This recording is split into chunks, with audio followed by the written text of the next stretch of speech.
Bugün inşallah oşolla biz ötüp atkan acılık babında dağı attap kurbanlık boyunca söyleşelim dedik. Sebebi bizge kurbanlık çaluğa az gana vaqt kaldı. Bizim Müslüman bir tuğana kurbanlık çalabız odat. Andağı gevir hükümdördü, gevir meselelerdi bilbeye kalsa kıyınçılık bolbosun. Hemen çoğu usta jana başka damlalar söylep koygan. Biroq açıkça emes biz daha söylep düşündürüp koysak sebebi eskertүү iretinde eskertүү mu'minlarga paydası tegizet dep. Ana Zulhicce ayındagı dagı bir faziletni aytıp durup andan keyin bugün sabagыбызды başlasak Zulhicce ayının 26'sında başka açıktan bizim maydın 26'sında Zulhicce ayının nesi bolat? 9'u bolat. Zulhicce ayının 9'u bolat. 26'sı Arafat bolat. Şul günü orozo karmo eng çoğun soğup turdu. Hiç kim unutbaşı gerek şunu. Özü negizi akırkı o volku 10 gündüktü. Ramazan'da akırkı 10 gündük deyiverip gönüp kalpız da. Zulhicce ayına o volku 10 gündügü bu gündördü da ibadat ötkürüş gerek. Zikir menen, Kur'an oku menen, orozo karmap, sadaka verip şunu ötkürüş gerek. Oşondan da eng negizgisi bu Arafat günü orozo karmaş gerek. Bu şol yaşap atkan jılыбызды жана өткөн жылкы күнөөлөрдү кечирет. Барыбыз инсанбыз, күнөө кылабыз. Аллах таалам баарыбыздын күнөөбүздү кечирген болсун. Ошону эскертүү иретинде айтып койдум. Баарыбызды Аллах таалам ошол күнү орозо кармоону насип этсин. Китабул Удхия. Бүгүн курбандык союу бабын өтөбүз. Курбандык союу бул байларга милдеттүү. Башкача айтканда кимдин мүмкүнчүлүгү зекет берүүгө жеткен болсо, ошол адам курбандык союусу важип болот. Ал эми ага жетпеген адамдарга курбандык союусу милдеттүү эмес.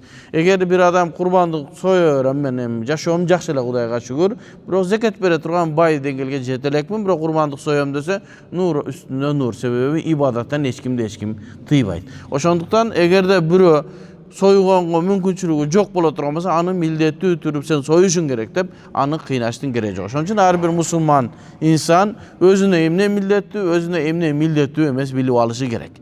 Анан курбандык союп атса, мен да союшум керек деп, милдеттүү кылып албашы керек. Бүгүн эле мага бирөө телефон чалып айтты, дамла деди, ушу балам экөөбүз курбандык союуну ниет кылып атат элек, былтыр да сойгонбуз, бирок карыздарыбыз көп, 2 кой сойгонго бизге кыйынчылык болуп атат, бир эле кой союп турсак болобу дейт.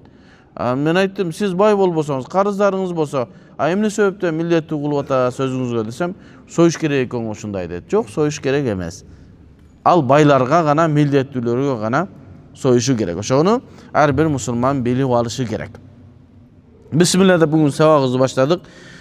Elhamdülillahi Rabbil alamin ve salatu ve selamu ala eşrefil enbiya vel mursalin seyyidina Muhammed ve ala alihi ve ashabi ecma'in bi senedina muttasil ila'l muallif rahimahullahu ta'ala ve adamallahu naf'a bi ulumihi ve ulumikum ve ulumis sairus salihin fi'd darain amin. Kitabul Udhiya. Kurbanlık kitabı. Baştalganda ele muallif rahimahullahu ta'ala ve hiye şatun min fardin.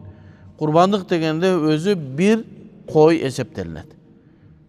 Jeki adam koy soyup atkan bolsa, bir koy soyusu vacip bolat bay adamga. Emne sebepten koy.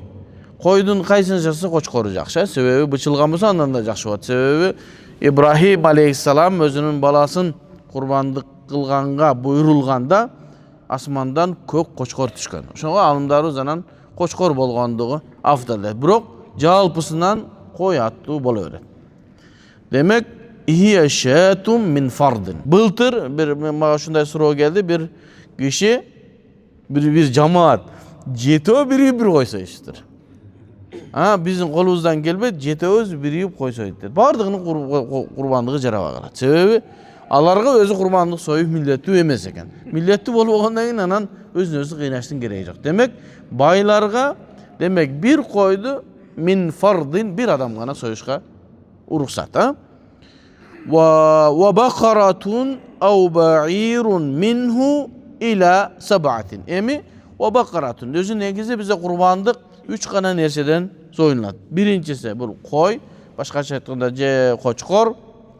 Ekincisi mal, başkaça aytkanda buka, kunacın, uy. Üçüncüsü tö. Anem koydun canına eçki peçkiler girip ketet. uydun janına topoz je bolbosa jamus kirip ketет, tö öz жалгыз. At girбейт, жылкы girбейт. Жылкыдан курбандык кылынбайт.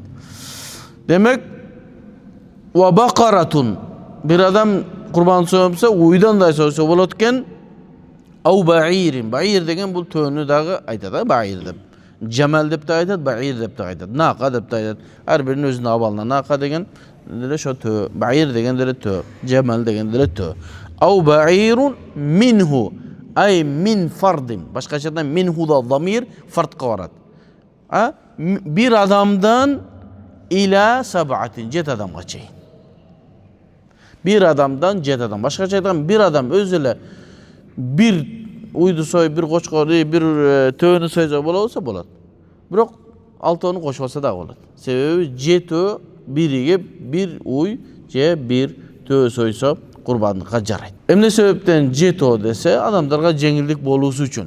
Sebebi bir adam koy taba alбай калышы мүмкүн, uy var. Hiç kimde koy yok misal da. Uy ele var. Ne kılavuz? Kurbanlık soy almaya kılavuz yok.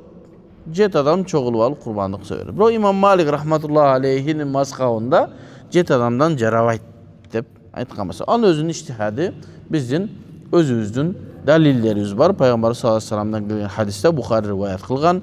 Cabir ibn Abdullah jana İbn Abbas radıyallahu anhudan kılıngan rivayetlarda 7 adamdan bolup biz tö soyduk degen mesele var.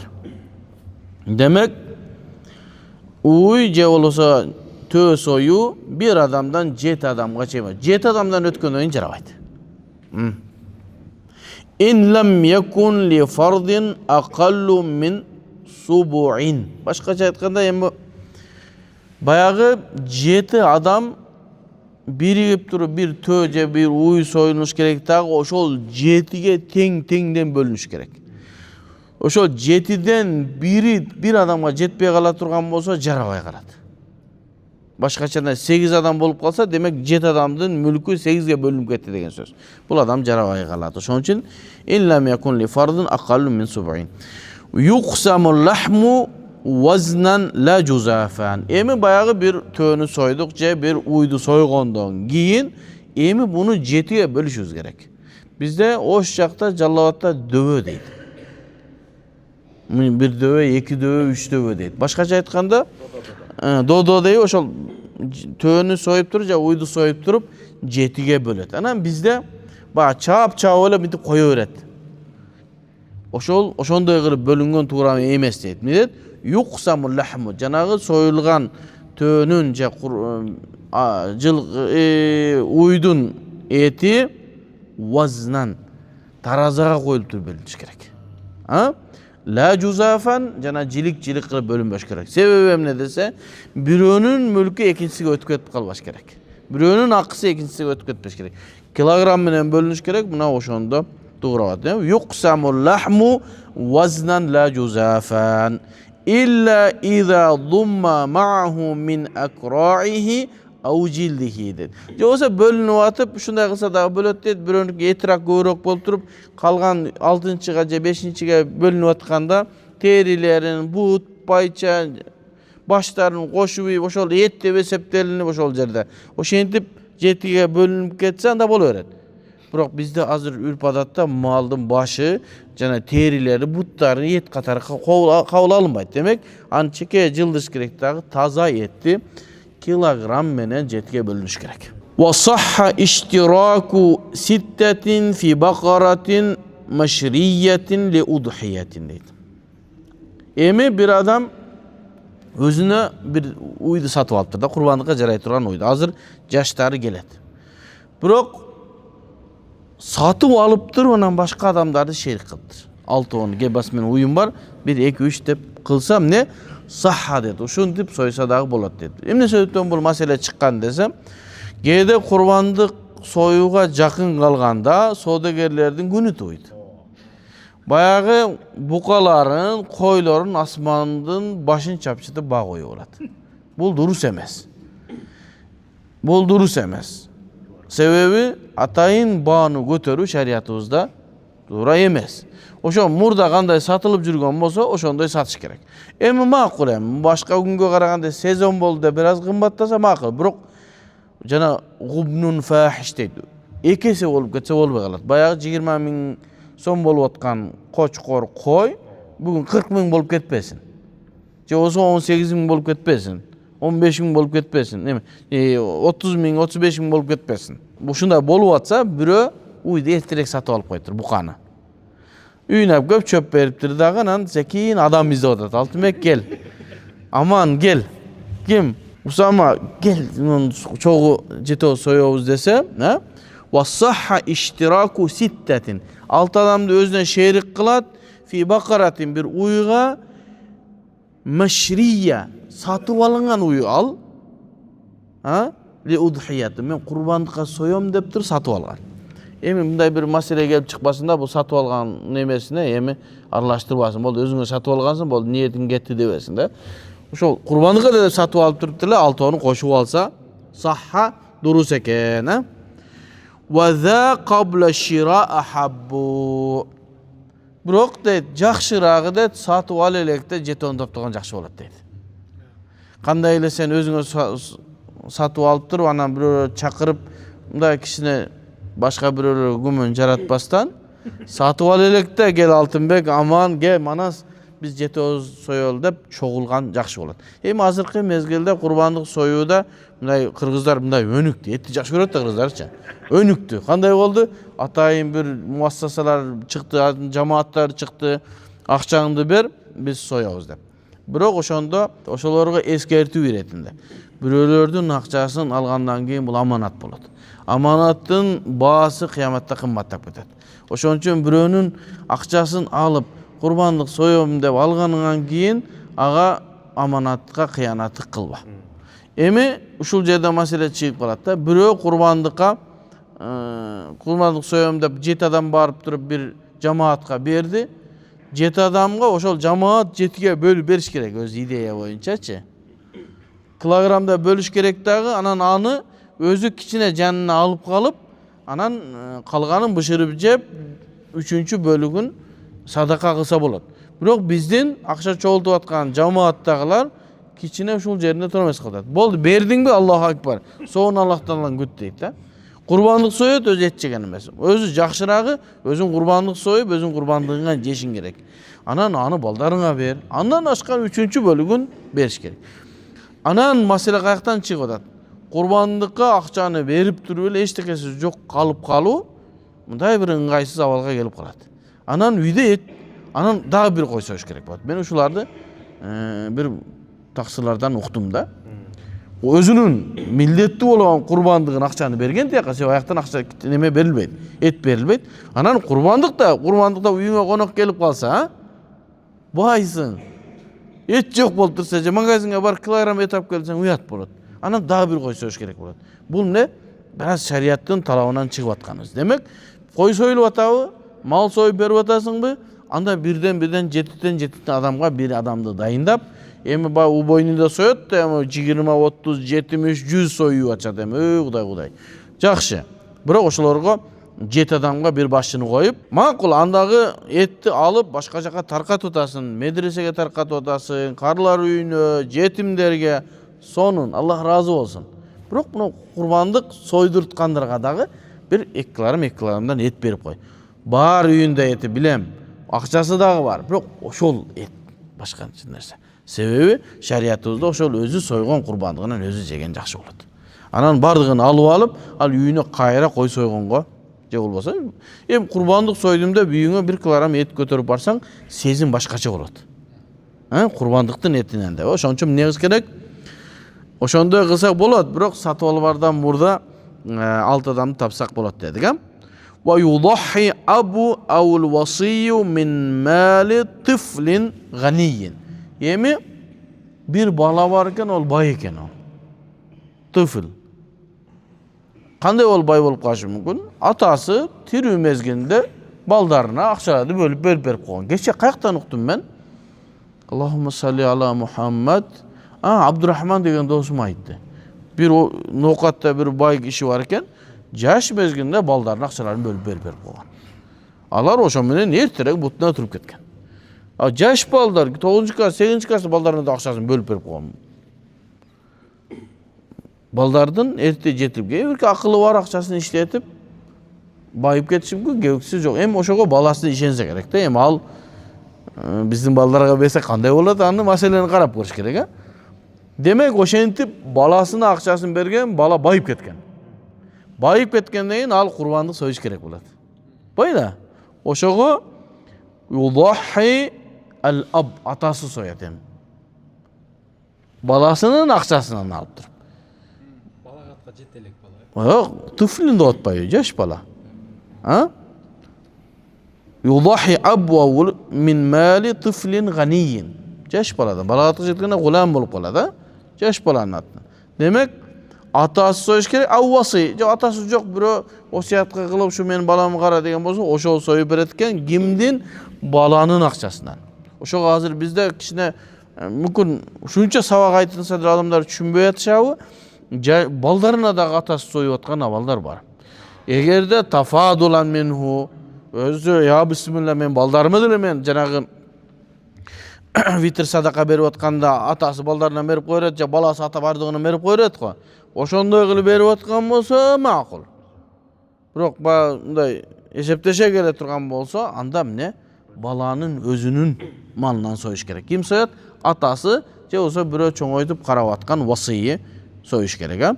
Фаякулу тифлу минху. Ошо бала дагы жеш керек. Кара, кичинекей балага да этин бериши керек. Элестетиңиз, эми сиз курбандык союп өзүңүз курбандыгыңызды жебесеңиз, а? Шариятыбызда ваякулу тифлу минху. Мына ушундан жеш керек. Жейт. Вама ябқа юбдалу бима юнтафау биайнихи. Эми ушул жерде кичине маселе бар. Бала курбандык сойду. Курбандыгынын 3кө бөлдү дейлик, ана шариатка ылайык кылып, мустахаб мандубду аткарып, бир бөлүгүн өзү кичине кууруп жеди. Үй бүлөсүнө апарайынса бала чакасы жок. Бирөөсүн садака кылды. Эт калып калды. Эт калып калды. Ал бала аны эмне кылат эми? Кичинекей бала да пиширип жей албашы мүмкүн. Ошону юбаддалу бима юнтафау. Өзү колдоно турган бир нерсеге алмаштырып салса болот. Юнтафау бихи дегени халак болуп кетпей турган, интифа кыла турган нерсе болуш керек. Ошону нанга алмаштырып ийсе болбойт дейт. Нанды жеп ийесиң, жок болуп кетет. Алмага алмаштырып ийбейсиң дейт. Неге?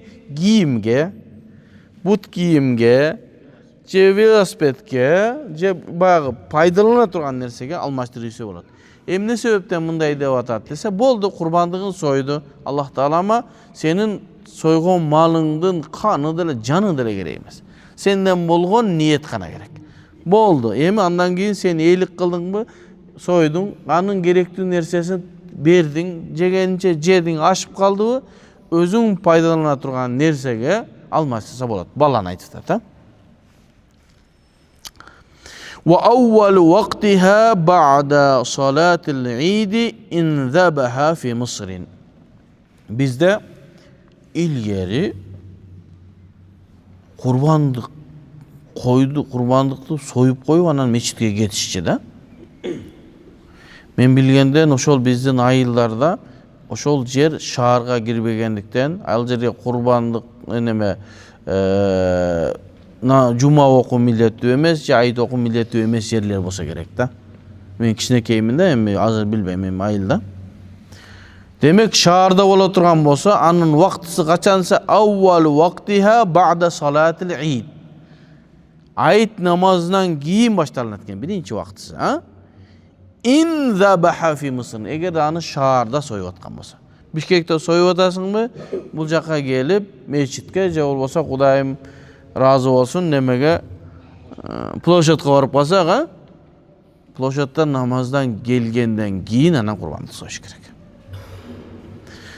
Момент мындай убакыт келип калды, ошол убагында ошо айтка да бара албай калганбыз, а? Себептерден улам.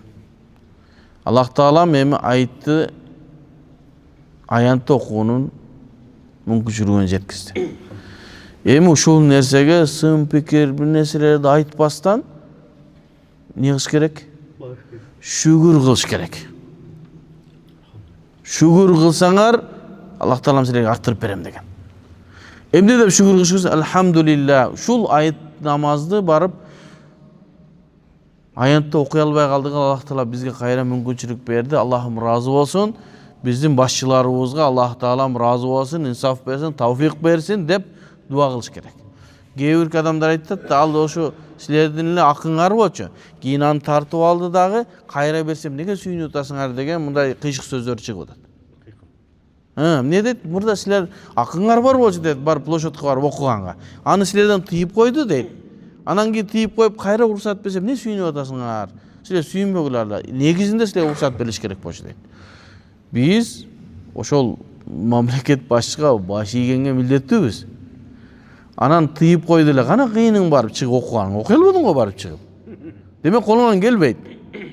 Колуңан келбегенден кийин, тыйылгандан кийин колубуздан келбей мешитте окуп калдыкпы? Кайра уруксат берилгенден кийин шүгүр айтышыбыз керек. Алхамдулилла. Кайра өзүбүздүн акыбыз өзүбүзгө келди деп. Эмне себептен айтты биз площадта окушубуз керек? Себеби пайгамбар саллаллаху алейхи вассалам Мадинада мечиттен чыгып, атайын ачык асманда окуган. Мына ушул сүннөт. Ачык асманда айтты окушо сүннөт. Эртең дагы мына жаңылыктарда чыкты, алхамдулилла, ош менен Бишкекте аятты окуйт экенбиз. Я Алла, шүгүр кылып дуа кылайлы. Бардык 7 дуанда тең аятты окушты Аллахым насип эткен болсун. Кыйын күндөрдө, адамдар сүйлөй албай аткан күндөрдө, президентибиз, Аллах Таалам сизден разы болсун, айтты уруксат бериңиз деп кайрылганбыз. Анын үчүн кирчү жерге да кирип чыкканбыз. Бирок алхамдулилла мүмкүнчүлүк келди. Эми ошого эмне кылыш керек? Көздүн карагындай жакшы карап, ошо айтты барып окуп, ошол жерден мусоруңду таштабай, ынтымактуу сонун барып, кайра сонун чыгып кетишибиз керек. Алхамдулилла сонун болду. Дагы сонун кылыш керек. Бир кулак чукуган же тиш чукуган нерсе да калбашы керек. Эмне? Берилген нематка эмне кылыш керек? Шүгүр кылышыбыз керек. Немат ошондой. Аллах Таала сага берет, кайра алып коёт ошо неметти. Айтпагын анан кийин бул менин акым болчу деп. Аллах Таала сен ошол неметти алып койгондон кийин ал сеники эмес.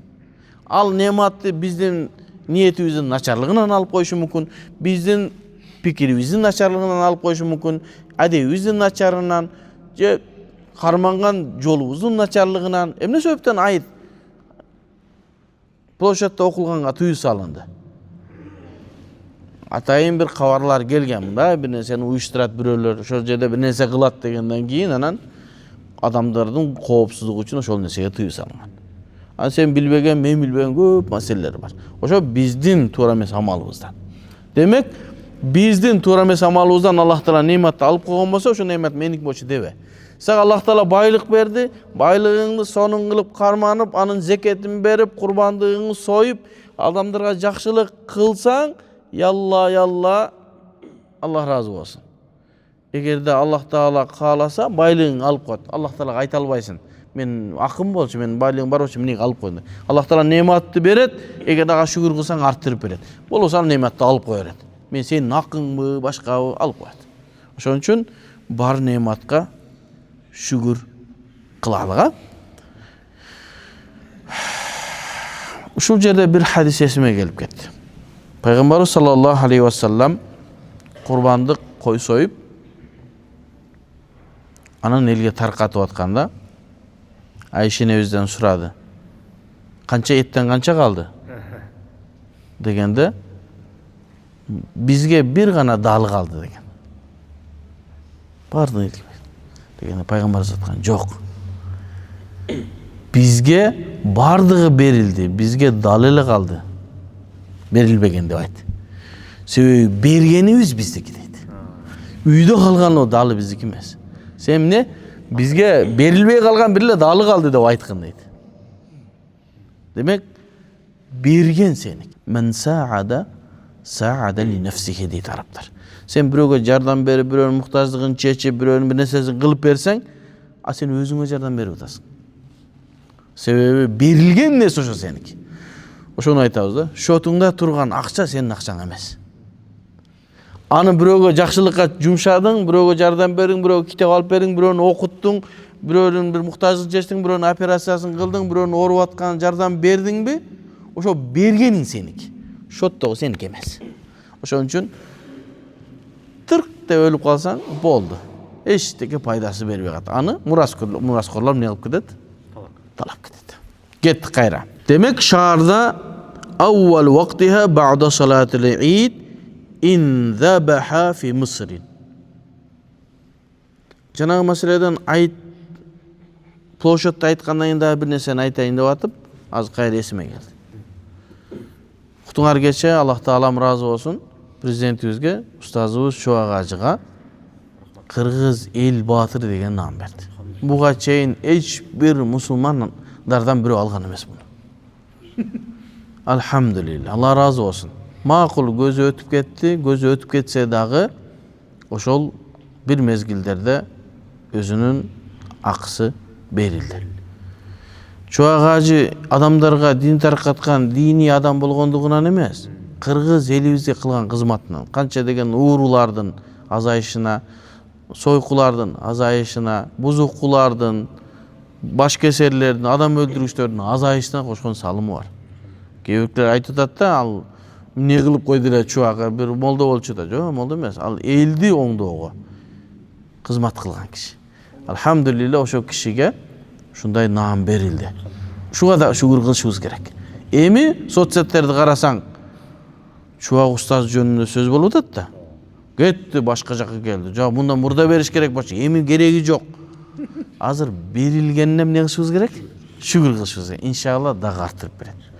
Ошого бийлик башчылары деле шуну өзүнөн сабак алыш керек. Өлгөндөн кийин эмес, тирүү кезинде сыйлап калыш керек. Биздин дамылаларыбыз бар.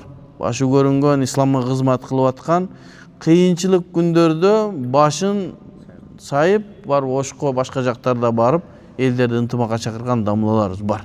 Алардын деле 60-70ке жакындап калды. Алардын деле ошол көзү тирүү мезгилинде бартап, ошол койчу ошол темирди берип кой. Ошо менен урматы сыйы берилсин.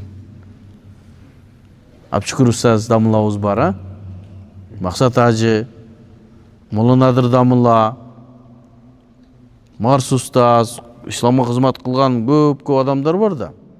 Сиражидин дамыла, Ахун дамыла, көптөгөн дамылалар бар. Аз гана өмүрү калды. Билбейбиз, менин үммөтүмдүн өмүрү 60-70 деген. Аз эле калышты. Ошолорду убагында дагы сыйлап берип калыш керек ошолорду.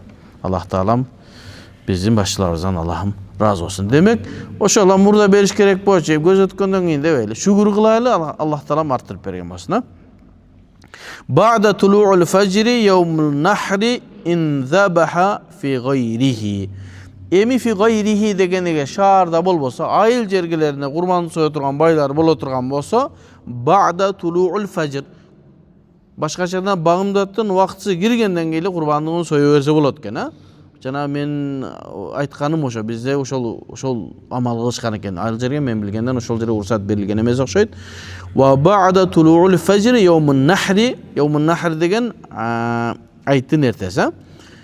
Ин забаха фи гайрихи, ай шаардан башка жерде союлуп аткан болсо. Ошого эртең менен багымдатты окугандан кийин эле союп коюп, анан айтка барса, башка айылдарга барар мүмкүн, ошол жашаган айылында айтка уруксат берилбеген болсо, мүмкүн башка айылга барат да, союп коюп кетсе боло берет экен. Ва ахируху, демек шаарда вактысы айт намаздан кийин, айылдарда багымдаттан кийин экен. Айырмасын билели. Ва ахируху кубайлил гуруби яумис салис. Акыркы вактысы качан курбандык союунун десе, 3-чү күндүн күн батканына чейин. Башкача айтканда 9 күнү Арафат болду. 10 Зулхижжанын 10 күнү айттан кийин 1-чү күн кетти. Андан кийин 2-чи, мына 3-чү күндүн күн батканга чейин союп калыш керек.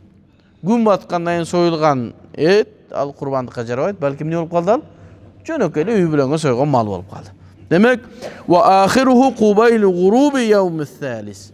3-чү күндүн кубайл. Кубайл деген кабла деген анын алдын деген сөз. Кубайле деген алдында кой күн баткыр союп калды. Жетишип калды, күн баттыңбы болду, курбандыктын союунун убактысы бүтөт. У'тубира al-akhiru lil-faqri wa diddihi wal-wiladati wal-maut deydi. Эми убакыттын эң акыркысы этибарга алынат дейт. Бай менен кедейликте жана төрөлүү менен өлүүдө дейт. Алгандай. Бир адам бай болчу. Ошол 3-чү күндүн шамга чейин курбандык союуга мүмкүнчүлүгү бар эле да, ал бул асырда өлүп калды. Пешинде өлүп калды. Не болду ага? Союу милдеттүү эмес. Мойнунда милдет болгон жок. Эмнеге? Жашаса соят эле дейт.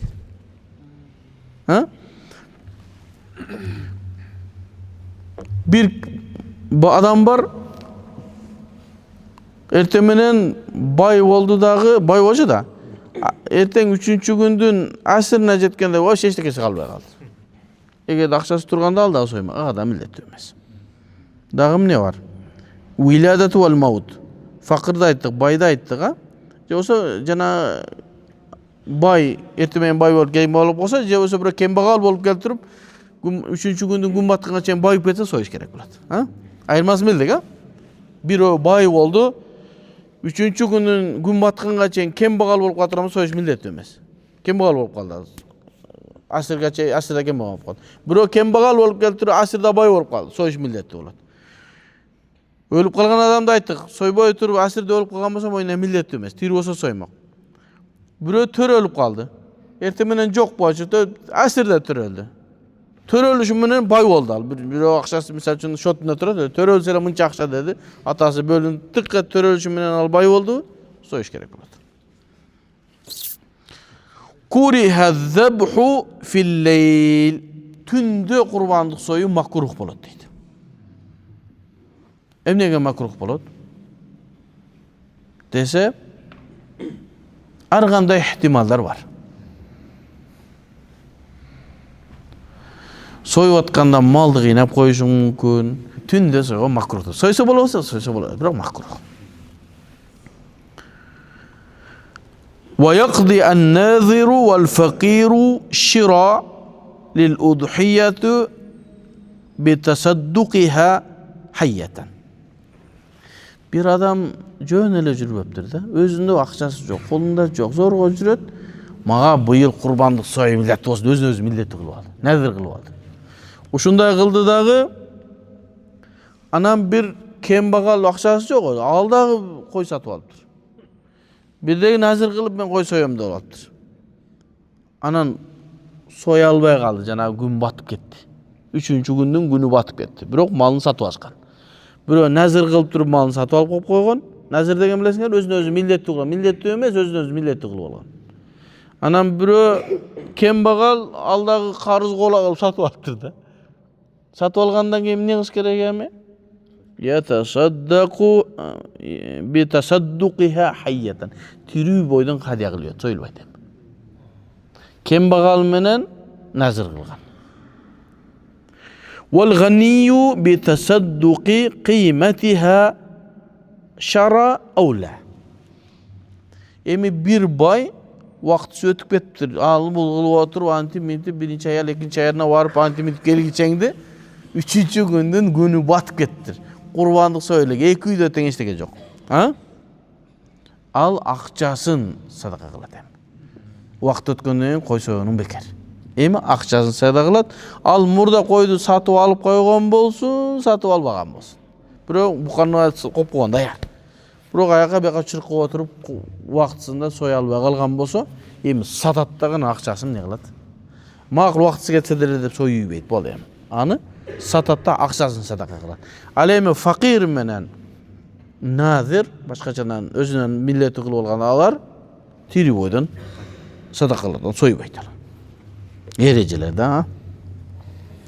Шара ауладет. Ошону тиги бай сатып алган болсун, сатып албаса деле кой канча болот азыр? 20 миңди садакасын берет.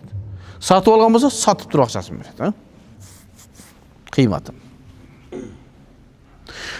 Эми эмнелерди курбандык союуга болот? Sahhal jaza'u min az-za'ni ve thaniyu fasa'idan min gayrihi. Emi koydu soyulup atkanda koygo gana urukсат 6 ay болгон болсо, semiz боло турган болсо сой. Болсо bir жылдыктан союш керек. Ал эми эчки жана ошого окшогон нерселер боло турган болсо, алардын сөзсүз түрдө эмне 1 жылдык болушу керек. Wa huwa min hawlin min az-za'n.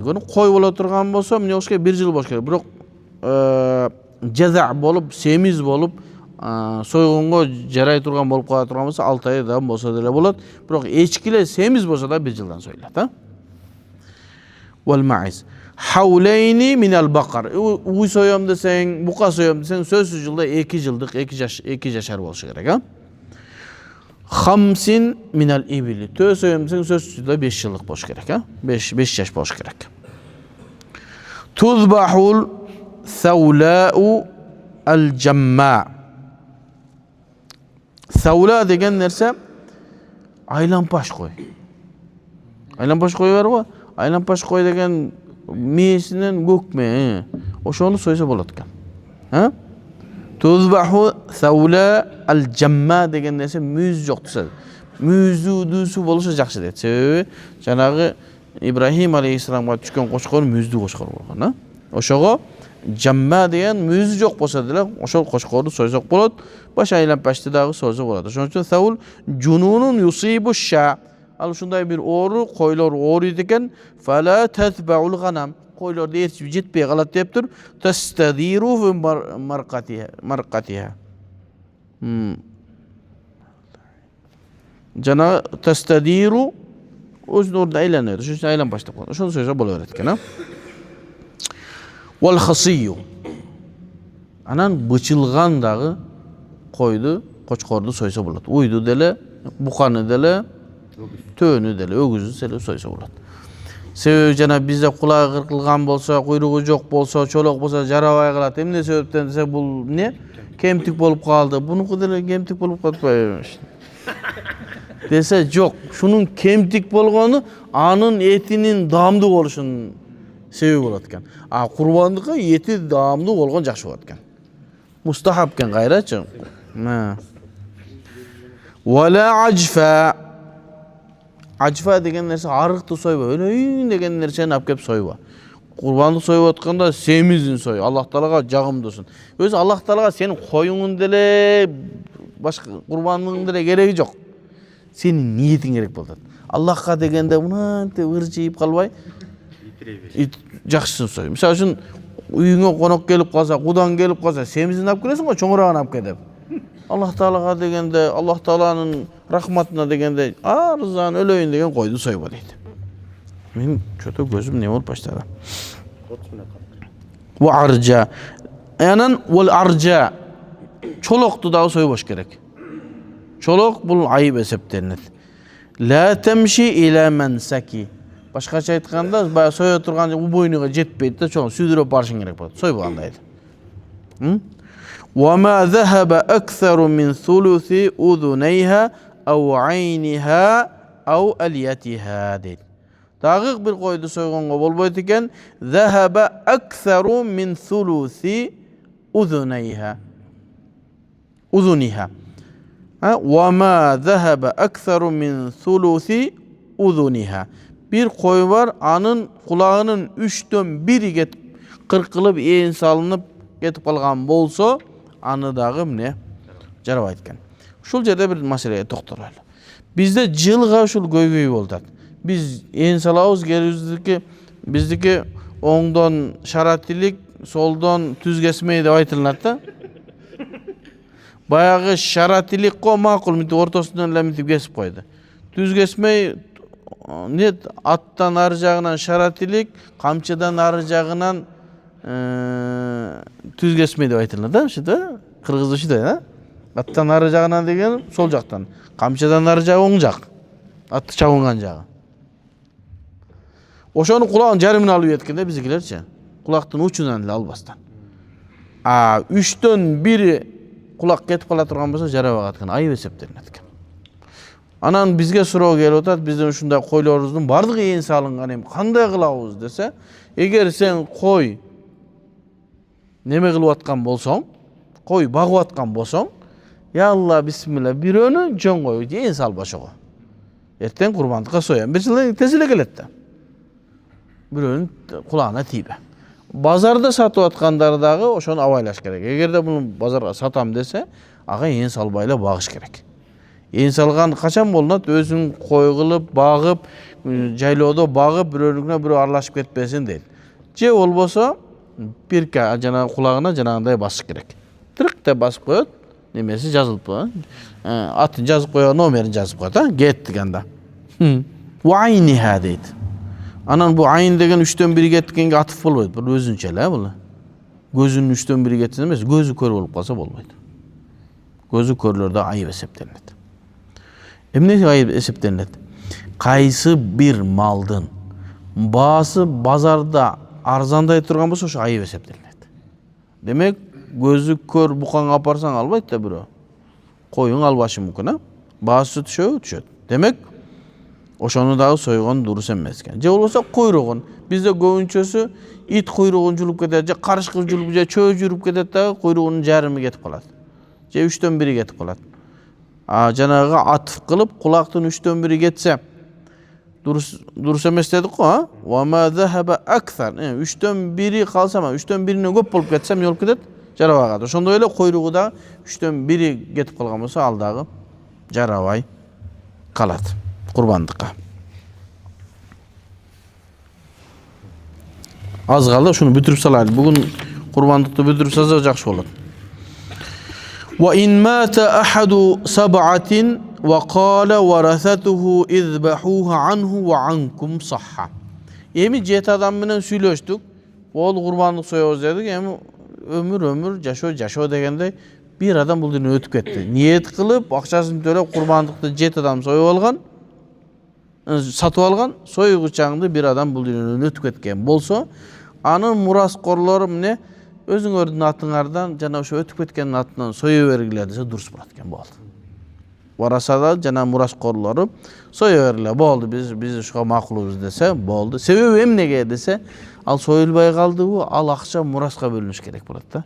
Мураскорлор уруксат берилген болсо, болду, кетти деген сөз. Кабакаратин ан удхиятин мут'атин ва қиранин. Кабакаратин ан удхиятин ва мут'атин ва қиран. Ушул жерге кичине убакыт кетет. Кандай эле бир уйга окшош дейт, аны курбандыкка бирөөнү, себеби бир төө же бир бука 7 бөлүк деген сөз да. Анын бирөөсүн курбандыкка кылыптыр. Дагы бирөөсүн ажылыкта, өткөндө айттык го, ажылык 3 түрлүү болот. Муфрид, анан ифрат, ат-таматту вал қиран деген. 3 ажылык бар. 3 ажылыктын экөөсүндө курбандык сою важип болот. Бирөөсүндө ифратта мустахаб болот. Эми бирөө курбандыкка ниет кылыптыр, бир уйду сатып алган. 7 нерсени ниет кылса боло берет да. Бирөө курбандыкка бир бөлүгүн кылыптыр, 6 калдыбы? Бирөө мен ажылмын мутаматтиъ мен ага бир койдук. Муну киран ал бир койду. Дагы бир чогулушту дагы бир төөдү кылса, бир уйду кылса, ушинтип сойсо болобу? Болот дейт. Ошондой эле жана 7 адамдын бирөөсү өтүп кетип дагы анын мураскерлери сою бер десе болот дейт. Себеби бул курба экинчи жагынан Аллах Таалага жакындоо да, өзү өтүп кеткенден кийин курба жакындык калбай калды. Аллах Таала болгон жакындык калбай калды дейт. Өлүп калган адам даратасы ал курба болуп эсептелинбейт го. Ошондой эле бул курба жарабай калды дейт. Ошон үчүн мураскерлери аны сою берле десе болду дейт. Кандай эле дейт, бир малды курбандыкка мутаматтиътын курбандыгына, кирандын курбандыгына аралаштырып салса болгондой эле дейт. Эми ажылар барганда, биздин Кыргызстандан барган ажылар таматту менен ажыл кылат. Таматту деген нерсе биринчи умра менен барат да, умрасын бүтүрүп, бир аз эсе алып турат дагы, ажылык келгенде ихрам кийип ажылыкка чыгып кетет. Ат-таматту деген бир нерседен пайдалануу, рахаттануу деген нерсе. Ал эмнеге десе, эки ибадатты бир сапарда кылып алгандыгына таматтук кылат. Эми булар кой союш керек болот эртең курбандыкта. Азыр илгери курбандык боюнча чоң маселе бар ажылыкта. Бирөөнүн курбандыгын бирөө топтоп алган, сойбой койгон, ай бар. Быйыл жакшы болду. Баардык калькуляцияга алып койду. Ажылыкка акчаңды тапшырып отурдун, курбандыгын кошо төлөп койдуң. Жакшы болду. Аны барат да муфтият өзү барып текшерип, эми билбейм ал жакта да неме болуп кетпесе. Бирок комиссия бар, текшерилет, барып адамдардын курбандыгы союлушу 99,9 болду да. Кичине калтырып коелу, шубка үчүн, Аллах Таала 100% берет да. Демек, сенин курбандыгың эрте берилип калды да. Эми ошолор курбандык союш керек. Ушул курбандыктын өкүмү эмне десе, дамы шукур бул. Бул азыр биздеги мына байлар союп аткан курбандык эмес алардык. Алар бай боло турган болсо, болгон сапарда болгондугу үчүн ажылар сойбойт да. Себеби сапарда жүргөн адам курбандык союусу милдеттүү эмес. Ал эми алардын союп аткандыгы мына курбандык үчүн союлуп аткан кой эмес. Ал эмне кой? Дамы шукур. Башкача айтканда, бир сапарда эки ибадатты кылганга шүгүр кылып турган кой соет. Ал эмне? Бир умра, бир ажылык. Бул мына биз айтып аткан курбандык эмес. Бирок курбандык деп айтылып калат, бул дамы шукур болот. Ал эми муфрид, жеке ажылык кылуучу, бул курбандык союусу, дамы шукур кылуусу мустахаб. Сойсоң болосуң, солбосоң милдеттүү эмес. Демек ошо бир адамга, бир уйга курбандык, анан мутатин ва киран дейт. Мутаматтиятын ажы кылып аткан өзүнүн курбандыгын, киран кылып аткан кошсо болгондой эле дейт. Ва ин кана ахадухум кафиран ау муридан лахма ла дейт. Эми 7 адам чогулуп бир курбандык сойгон атат, бир төөнү алып атат, бир өзү капыр экен, Иван. Мен да кошулам деп коллегалар бар да бир жерде иштегендер. Же болбосо жанагы кыргыз эле бирок мусулман эместер болсо. Эми силер союп атат экенсиңер, 6-оңбу, мен 7-си болдум десе, жарабай калат. Не деди? Ва ин кана ахадухум кафиран ау муридан лахма ла дурус эмес дейт. Алардын бирөөгө эт керек болуп калды. 7 союп атасың, мени кошуп койгула, мен эт керек болду деп жарабай калат. Себеби бул союлган эт сөзсүз түрдө 7-өөнө курбандык кылып бөлүнүш керек. Себеби ал бир жандык да. Бирөө капыр болуп, бирөө этти каалап жаңа кирип кетсе, баардыгын жарабай калат. Ва якулу минха жеш керек андан. Быйылкы курбандыкка эми сабакты неме эртерээк ушерен бөлүп чыгарып ийсе, дуулат таксырым. Курбандыктын этинен жеш керек. Милдеттүү, фарыз, важип эмес, бирок ушул жакшы жесин өзү. Курбандык сойгонго мүмкүнчүлүк курбандык союп аткан тарап, жанагы фирмалар, же болбосо жамааттар мүмкүнчүлүк кылгыла дагы ошол 3/1 бөлүгүн бергиле. Анан 3/3 өзү ошол союп туруп өзү бир уйду. 7 адамга союлуп акча берди да. Ошонун 3/2-син алып кетиш керек өзү курбандык союлган. Бирөөсүн өзү жейт, бирөөсүн сактап коюшу мүмкүн. Кудай жолуна 3/3 бөлүгүн берди. Курбандык союдуруп аткандар ушундай кылыш керек өзү жамааттар. Азыр биздики бардыгын алып коюп атат. Ондай болбош керек, Эртеги да проблема чыгат. Ва кулу минха, андан жеш керек. Ва юкилу, башка бирөөгө да тамак кылып жедирсең болот. О да мен курбандыгымда да ооз тиресин. Ва яхабу ман яша. Жана 3-кө бөлдү, 3-өнүн бирөөсү эмне, бирөөгө хадия кылып бересиң, кошунага бересиң, башка жака бересиң. Ошону жанагы курбандык союп аткан муассасага беребиз да бизчи. Мисалы үчүн Адеп Пашаты соёбу, дагы кимдер соёт? Чоңчу азыр көп эле союп калды. Ошого барып союлган малдын 3/2-син алып кеткенге акысы бар да. Бир бөлүгүн ошол Кудай жолунда берсин. Канча калды? 19 маз. Бүтүрүп салайлы. Ва нудиба тасаддуqu bi thuluthiha. 3/1-өсүн садака кылуу мандуп дейт. Бардыгын эмес, 3/1-ин мандуп экен, Ва таркуху ли зи иялин тавси'atan алейхим. Ал эми бир адам курбандык сойду дагы 3/1 бөлүгүн алды, калгандын өзүнүн үй бүлөсү муктаждыгы бар, алса боло берет деген. Wa zabhu bi yadihi in ahsana. Egerde koy soyunu biro bilgen bolsa, mümkünçülüğü bar koy soygondu bilgen bolsa, kol menen soysun. Bolbosa biroga soydurat da. Wa illa amara gayrahu. Başka biroga buyruk berет. Men kurbanımı soyup koy der. Jönel akça toptoп berip koy. Buyruk kılasın. Men kurbanımı soyup koy desin. Buyruk beriş gerek başka biroga. Ha? Buyruk beriliş gerek. Jönel akçasını berip koyuş gerek. Buyruk beriş gerek. Niyet kılıp da buyruk koy. Men kurbanımı soyup koy deş gerek. Wa kuriha zabhu kitabiyyin. Musulman emez, Hristiyanlardan, olsa Yahudilerden soygonu makruh bolat eken. Makruh bolat degen durus bola beret degen söz.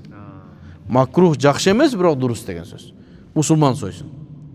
Ошон үчүн айтылат да, китабилердин сойгон малы бизге адал. Кыздары адал. Биздикилер кыздарын алып, анан этине келгенде таквачылык кылып коёт. Ökö bir değil. Hanafi masafta makruh. Kızını alsan da makruh, etin yesen de makruh. Gelip ayallarına ne malıkta etine gelgende takva olup koydu. Gitti. Yatasaddaqu bi cildiha. Soygondan keyin terisini satıp jiberbesin ha. Boldu, sadaka kılıyorsun. Sadaka kılgandan keyin algan adam koluna tiygenden an mülkü et, al sataversin. Sen satma, kurbanlık kılgan adam satmasın. Ha? Au ya'maluhu alatan. Je bolbosa kurbanlık soydunda terisi mıgap kel dediğindagi jananda jok bolup ketpey turgan nersege işletseň bolat. But kiyim tigip al, je bolbosa çanaş kılıp al, işlete turgan bolsoň aga delе bolat. Au ya'maluhu alatan. Bir kural özüň işlete turgan çelek be je bolsa kurtka tiktireseň tiktirip alsaň bolat. Au yubdiluhu bima yuntafa'u bihi baqiyan. Je bolbosa başka nersege almaştırsaň da bolat. Men başı var, buttary var, terisi var, almaştıram. Nege almaştırasın? Telefon almaştırasyňby, koldona turgan nersege almaştyrylış gerek. Nanga, buğdayga, tamakka, jok bolup kete turgan nersege almaştyrap. Şoň üçin ne? Yubdiluhu bima yuntafa'u bihi. Bir nerseden payda göre turgan nersege almaştyrsa bolat. Baqiyan kolunda kalış gerek. Jok bolup ketmеш gerek. Nandy jebiyesi jok bolup ketet. Alman jebiyesi jok bolup ketet. Fa in bi'a bi gayri zalika yutasaddaqu bi thamanihi.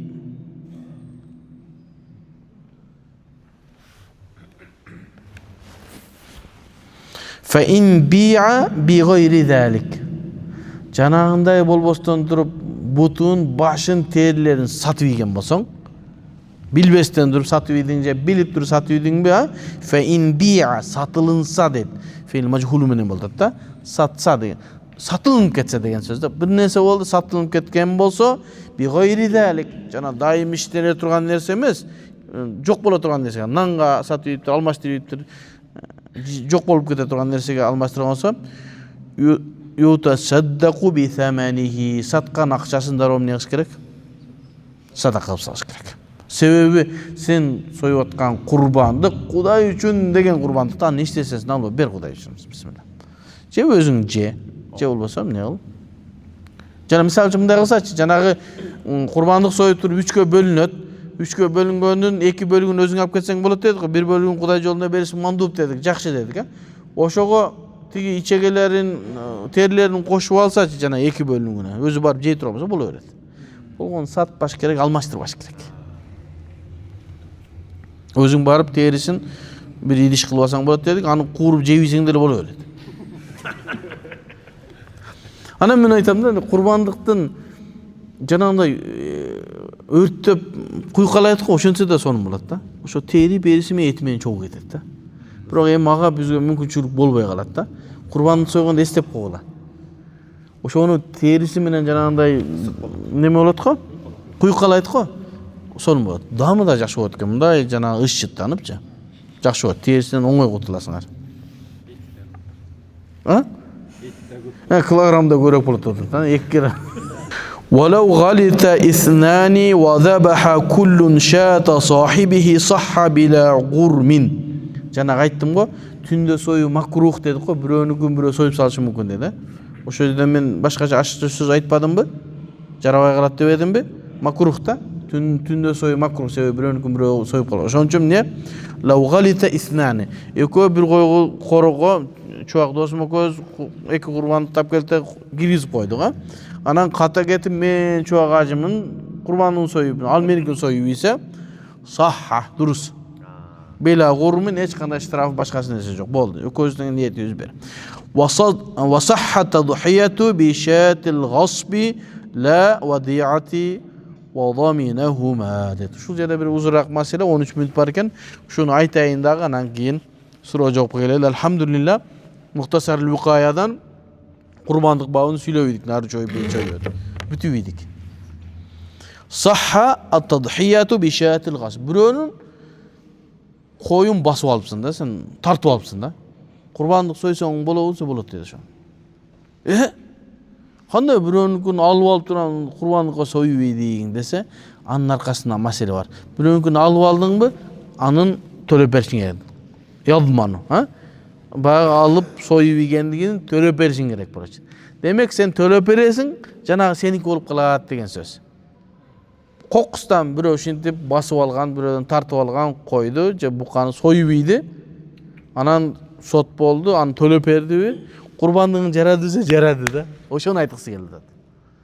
Курбандыгын жарабай калбайт да, жарап калат. Анан бирөөнүкүн басып алып союп анан кийин. Ушундай болуп калса да атабыз. Ушундай болуп бирөөнү тартып алып союп ийген болсо, кийин анын акысын төлөп бергенден кийин курбандыктын убактысы өтүп кетти да.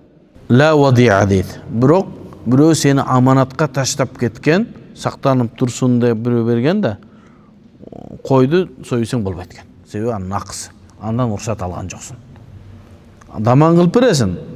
Бирок эмне себептен бул жерде экөөнүн айырмасы бар десе, Аллаху алам, биринчиси тартып алып алган, аны союп ийди. Экинчиси сага ишенип аманат кылганга аманатка кыянат кылат дейт.